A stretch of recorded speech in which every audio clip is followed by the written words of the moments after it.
కానీ గత కాంగ్రెస్ ప్రభుత్వం 52,000 ఇళ్ళు రాజీవ్ ఆవాస్ యోజన కానీ బాంబే కానీ జేఎన్ఆర్ ద్వారా కట్టారు. ఆ కట్టిన వాటిల్లో 1,200 కోట్ల రూపాయలు దాన్ని ఖర్చు పెట్టారు.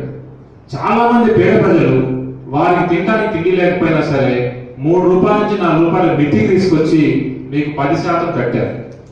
అయినా కూడా మీరు ఈ రోజు వరకు చాలా మందికి ఇల్లు ఇవ్వడంలో ఫెయిల్ అయ్యారు. మేము లోక్సత్తా నుంచి కేసీఆర్ గారికి ఒక బహిరంగ లేఖ రాస్తున్నాం.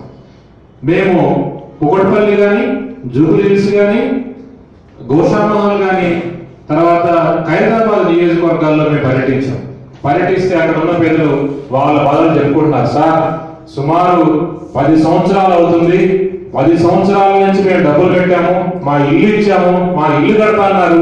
ఈ రోజు వరకు ఎక్కడ మాకు కనీసం పునాది వేసిన కాలనీలో పునాది కూడా వేయలేదు. మేము దానికోసం ఎదురు చూస్తున్నాం సార్. వెంటనే మాకు ఇల్లు ఇప్పించమనండి. 10% కాదు, 20% కట్టడానికి కూడా మేము రెడీగా ఉన్నాం అన్నారు.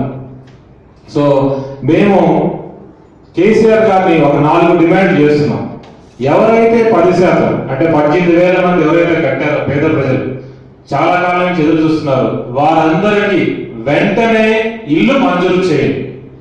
రెండో డిమాండ్ మేము చేసేది 18,000 మంది బెనిఫిషరీస్ ప్రభుత్వం ఐడెంటిఫై చేసింది, వారందరికీ 10% కట్టించుకొని ఇల్లు ఇవ్వండి. మూడో డిమాండ్ మేము చేస్తుంది 1,83,000 మంది హైదరాబాద్ లో మీ ఇళ్ల కోసం పేద ప్రజలు అప్లై చేసుకున్నారు. వాళ్ళని కనీసం గత ప్రభుత్వం కానీ ఈ ప్రభుత్వం కానీ పట్టించుకున్న దాఖలు లేదు. మేము లోక్సత్తా నుంచి ఏం డిమాండ్ చేస్తున్నామంటే ఆ 1,83,000 మందిని సర్వే చేసి నిజంగా పేదవాళ్ళు ఉంటే వారి వెంటనే ఇల్లు ఇవ్వండి.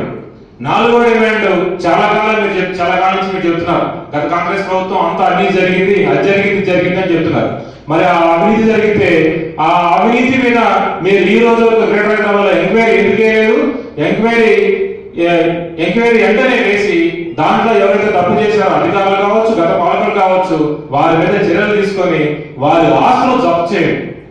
ఐదో పాయింట్ మేము అడుగుతుంది, మీరు మొన్న ఒక జీవో రిలీజ్ చేశారు.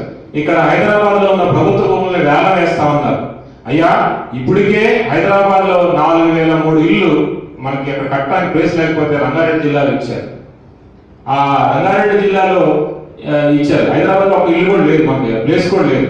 మరి మీరు ఇట్లా జీవోలు విడుదల చేస్తే మరి ఇల్లు ఎక్కడ కడతారు? రానున్న రోజుల్లో వెంటనే ఆ జీవోను ఉపసంహరించుకొని పేద ప్రజలు ఇళ్ల కోసం కేటాయించాలని డిమాండ్ చేస్తున్నాం. ఈ 5 అంశాల మీద మీరు వెంటనే ప్రతిస్పందిస్తారని మేము కోరుకుంటున్నాం.